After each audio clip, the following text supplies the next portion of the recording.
ഒരു വണ്ടി ആക്സിഡന്റ് ആയിട്ട് ആള് മരണപ്പെട്ട ഒരു കേസുമായിട്ട് കോടതിയിൽ ഒരു തർക്കം നടന്നുകൊണ്ടിരിക്കുകയാണ്. അപ്പൊ അതുമായി ബന്ധപ്പെട്ട് ഇൻഷുറൻസ് കേസിൽ ഏറ്റവും ലേറ്റസ്റ്റ് ആയിട്ട് നമുക്ക് ഫേസ് ചെയ്ത ആദ്യത്തെ ഇങ്ങനത്തെ ഒരു അനുഭവം നിങ്ങളോട് ഷെയർ ചെയ്യാണ്. വാഹനം യൂസ് ചെയ്യുന്ന ഓരോരുത്തരും അറിഞ്ഞിരിക്കേണ്ട ഒരു കേസാണിത്.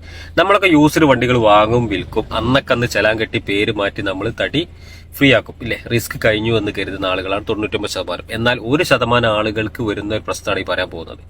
നമ്മൾ വിറ്റ വാഹനം ഇയാൾ കൊണ്ടുപോയിട്ട് ആക്സിഡന്റ് ആയി, ഓടിച്ചാക്ക് ലൈസൻസ് അല്ലെങ്കിൽ മൈനർ ആയിട്ടുള്ള വീട്ടിലെ മോനാണ് വണ്ടി എടുത്ത് ഓടിച്ചതെങ്കിൽ ഇത് ഇൻഷുറൻസ് കേസ് കോടതിയിലെത്താണ്. പ്രതിഭാഗത്തുള്ള ആൾ മരണപ്പെട്ടിട്ടുണ്ട്, വലിയൊരു എമൗണ്ട് 25 ലക്ഷം 30 ലക്ഷത്തിന് കേസ് നടക്കായിരിക്കും. അങ്ങനെ മൈനർ ആയിട്ടുള്ള ആളോ അല്ലെങ്കിൽ ലൈസൻസ് ഇല്ലാത്ത ആളാകുന്ന സമയത്ത് ഇൻഷുറൻസ് കമ്പനി ഒരിക്കലും നഷ്ടപരിഹാരം കൊടുക്കാൻ തയ്യാറാവില്ല. അങ്ങനെ കൊടുക്കാതിരിക്കുന്ന സമയത്ത് അയാളെ പ്രോപ്പർട്ടിയിലേക്കാണ് പിന്നെ കോടതി നോക്കുക. എന്തെങ്കിലും പ്രോപ്പർട്ടി ജപ്തി, വീടൊക്കെ വിറ്റിട്ട് കൊടുക്കാൻ പറ്റുന്ന സിറ്റുവേഷൻ ഉണ്ടോ?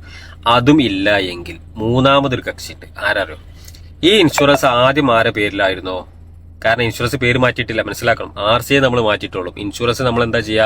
ആ വണ്ടിക്ക് പുതിയൊരു ഇൻഷുറൻസ് അടക്കുന്ന സമയത്ത് നിങ്ങൾ മാറ്റിക്കോളി കാര്യം. ഫുൾ കവർ ഇൻഷുറൻസ് 59 ഉള്ള ആളാണെങ്കിൽ ഒട്ടുമിക്ക ആളുകളും മാറ്റും. കാരണം വണ്ടിക്ക് ഡാമേജ് സംഭവിച്ചാൽ കിട്ടണം എന്ന് കരുതിയിട്ട്. തേർഡ് പാർട്ടി ആണെങ്കിൽ ഒട്ടുമിക്ക ആളുകൾ അത് മാറ്റാറില്ല. നമ്മളൊക്കെ കൃത്യമായിട്ട് RC പേര് മാറുന്ന സമയത്ത്, ഇൻഷുറൻസ് അടക്കുന്ന സമയത്ത് കൃത്യമായിട്ട് കസ്റ്റമറോട് പറഞ്ഞ് മനസ്സിലാക്കി കൊടുക്കുന്ന കാര്യം. തേർഡ് പാർട്ടി ഇൻഷുറൻസ് ആണെങ്കിൽ നമ്മളെ വിളിച്ച് പേര് മാറ്റിപ്പിക്കണം. ഇങ്ങനെ മാറ്റാതിരുന്നാളെ ബുദ്ധിമുട്ടാണ് ഇത്. മൂന്നാമതായിട്ട് കോടതി നോക്കുന്നത് നിലവിൽ ഇൻഷുറൻസ് ഉള്ള ഓണർ ആരാണ്. ഇൻഷുറൻസ് ഏതാ? പ്രൊപ്പോസർ. ഇൻഷുറൻസിൽ നമ്മൾ പ്രൊപ്പോസർ എന്ന് പറയും. അതേപോലെ ഇൻഷൂർഡ്. ഇത് വളരെ വാല്യൂ ആണ് ഇൻഷുറൻസ് കമ്പനിക്ക്. കാരണം നമ്മൾ എഗ്രിമെന്റ് വെച്ചതും ഈ ഇൻഷുറൻസ് പ്രീമിയം അടച്ചതൊക്കെ ഈ പ്രൊപ്പോസർ ആയിരിക്കും. അതുകൊണ്ട് തന്നെ അയാളുടെ പ്രോപ്പർട്ടിയിലേക്കാണ് നോക്കുക. അയാളെ പ്രോപ്പർട്ടി ജപ്തി ചെയ്തുകൊണ്ടോ അല്ലെങ്കിൽ ഈ ഒരു 30 ലക്ഷോ 40 ലക്ഷോ അയാളെ കൊണ്ട് അടപ്പിക്കാനാണ് നോക്കുന്നത്. ഇങ്ങനത്തെ ഒരു കേസ് വന്നത് കൊണ്ടാണ് ഈ ഒരു വീഡിയോ അർജന്റായിട്ട് ചെയ്യുന്നത്. അപ്പോൾ RC മാറുന്നതോടുകൂടി തന്നെ ഇൻഷുറൻസ് മാറ്റാൻ നിങ്ങൾ നിർബന്ധമായിട്ട് പറയാം.